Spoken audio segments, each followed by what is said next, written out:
This week's this week's parsha is Chaye Sarah, which literally means the life of Sarah, and it begins. And the life of Sarah was 127 years, and these were the years of the life of Sarah. And Sarah died in Kiryat Arba, the same as Hebron in the land of Canaan. And it continues to go on to say how Abraham mourned for Sarah and arranged for her burial, and then arranged for to deal with Isaac's situation, to be married off. And it's interesting that, so Sarah dies at the beginning of this parsha, but before mentioning her death, it mentions her life. The life of Sarah was 127 years. These were the years of Sarah's life, and she died. And the way it is voiced there brings up the issue of memory and how we live on through the ages, if in nothing else, certainly through memory, or hopefully through memory.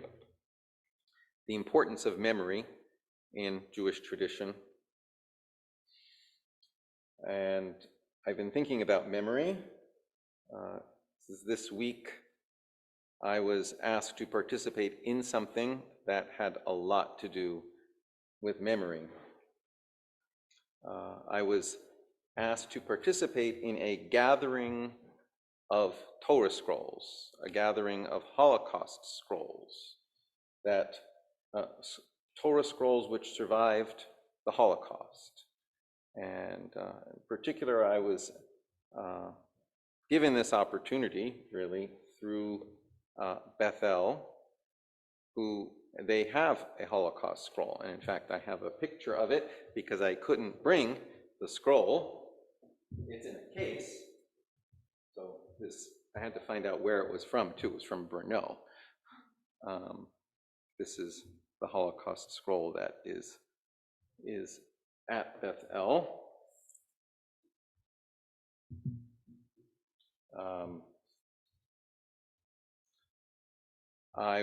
I've been aware of this, call it a project, I suppose, these Holocaust scrolls that have been placed in synagogues around the world.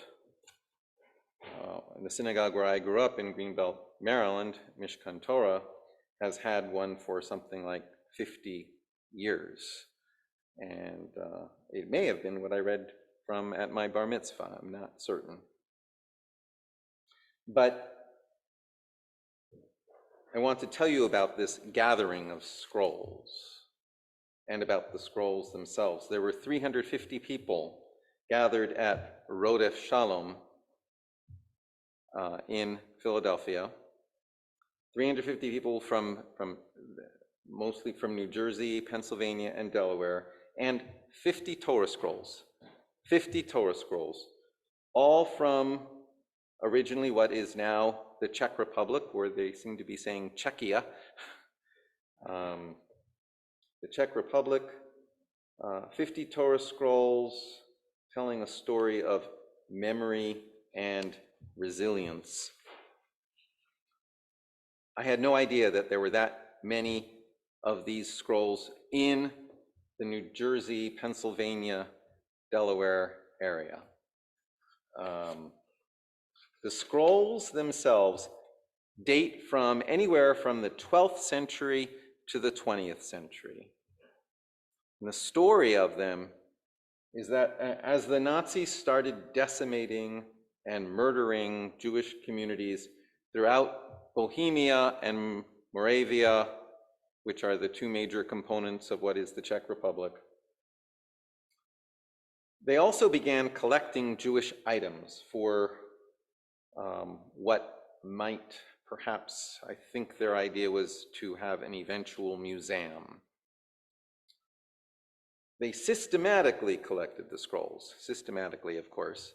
They systematically collected the scrolls. They would bring them from the smaller villages to the larger villages and had collection points. And they had or allowed Jewish curators at the Jewish Museum in Prague to catalog and number these scrolls to make a record of where each scroll had been collected from. And then Prague escaped heavy bombing, so these Jewish objects and the Torah scrolls survived the war. But after the war, the communists took over, and I believe it was the curator of the museum who was able to get the government to store the scrolls in a warehouse outside of Prague. Not in the best of circumstances, but the scrolls were retained. Early in the 1960s, the Czechoslovakian government approached a British art dealer who was visiting Prague. The Czech government wanted to sell these scrolls for hard cash. They were a communist country behind the Iron Curtain. They wanted cash. What did they need these scrolls for? The art dealer approached an attorney in London who eventually purchased them and brought them to London. And in 1964, 2 trucks pulled up to the Westminster Synagogue in London with a strange delivery. 1,564 Torah scrolls in various states of disrepair. I'm not certain the members of the synagogue knew they were coming. You can imagine what it would be like to receive something like that. I'm told they were all over the synagogue. Sometime later, a traveling sofer, a scribe, contacted the synagogue asking if there were any Torah scrolls that needed some work. You know how a scribe will call? I don't know, maybe you don't know, a scribe will call you. I know, a scribe will call, they'll write, they'll say, knock, knock, any work over here. And I said, well, we have 1,500. That scribe stayed 30 years. He worked on these Torahs for 30 years. A trust was created, the Memorial Scrolls Trust, so that there would be some ownership of these scrolls. And they were placed in synagogues and institutions around the world.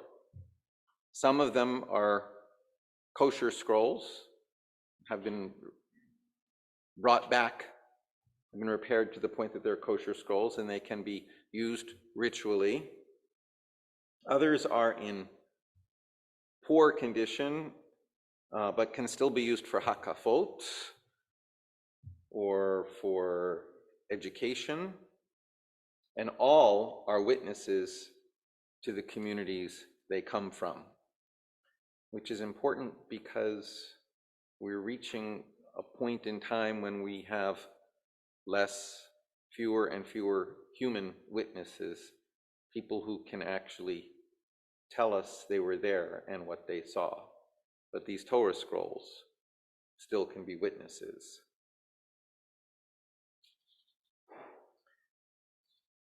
This past Thursday night was the gathering. I learned that there were about 1,000 of these in North America. And I believe about 100 perhaps still in London at the offices or in a museum that the trust has. So the rest scattered around the world, from Alaska to Buenos Aires to some equivalent east and west also, around the world. But Thursday night, yesterday, was November 9th. November 9th is the anniversary of Kristallnacht. November 9th, 1938, was a large anti-Jewish riot, a large pogrom in Nazi Germany. which perhaps more than anything put the world on notice what Nazi Germany was doing with Jews. It's the first time in history that radio was used to whip up a frenzy. So I understand perhaps for 3 days beforehand, the radio was exciting the population to riot against the Jews. Synagogues were destroyed, storefronts were destroyed, people were murdered. For the longest time, the full extent of what happened wasn't known because historians were using Nazi statistics. But it was much more than for most of the time since then the story has been told. It was much bigger than what has generally been told. And all throughout Germany are the sites of synagogues that were destroyed that night. My grandmother, as a side note, who was still there, my grandmother was in Vienna. At that point, it was Vienna, Germany, 1938.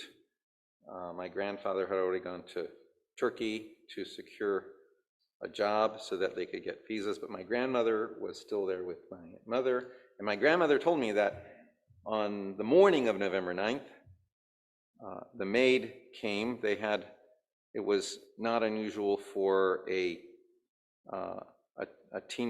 for households to hire a teenage girl to be a maid. At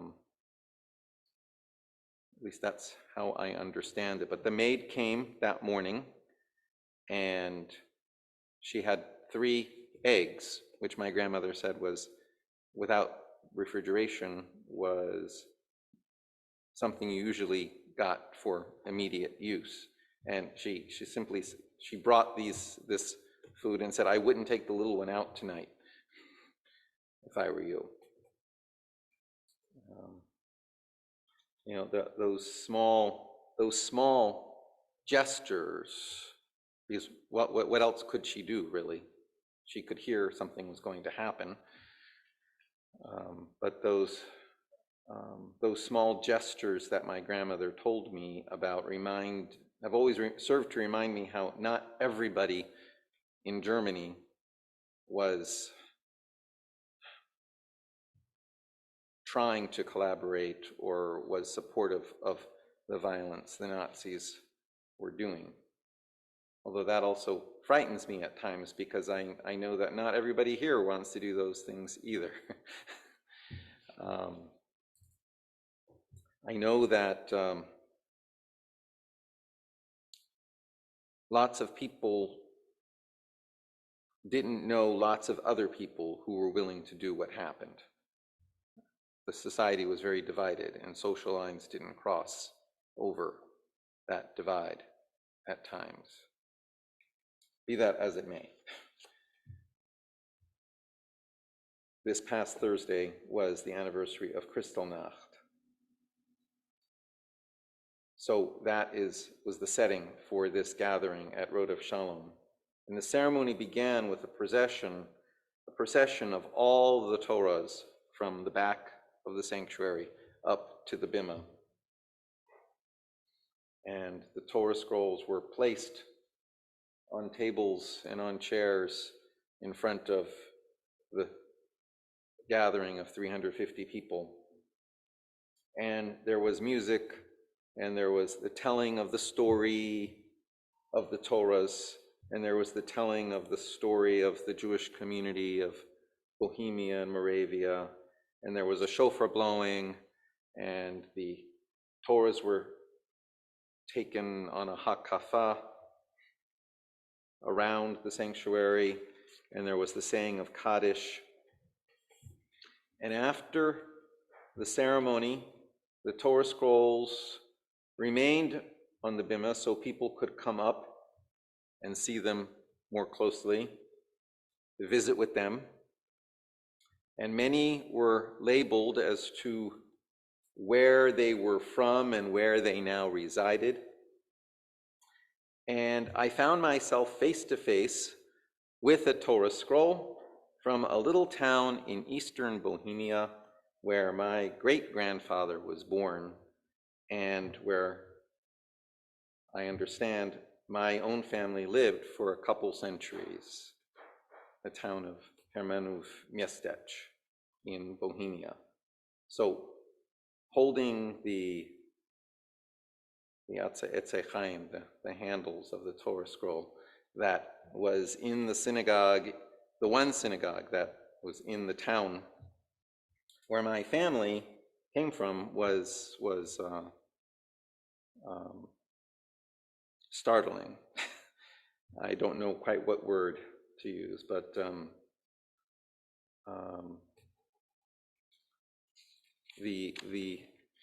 I have a picture from a book I got there of what the synagogue in that town looks like now that it has been restored.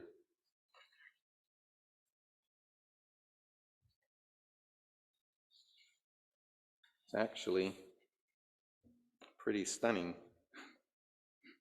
I'll let you see.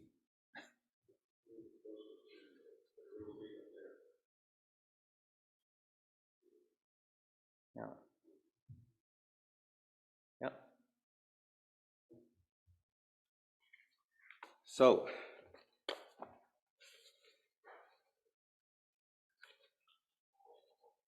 memory and legacy. Moving on. The thing about the number 1564, though, it's close to the number that we've been talking about in southern Israel. Those who were murdered combined with those who were kidnapped. I think it's ascribed to Mark Twain, the comment that history may not repeat itself, but it rhymes.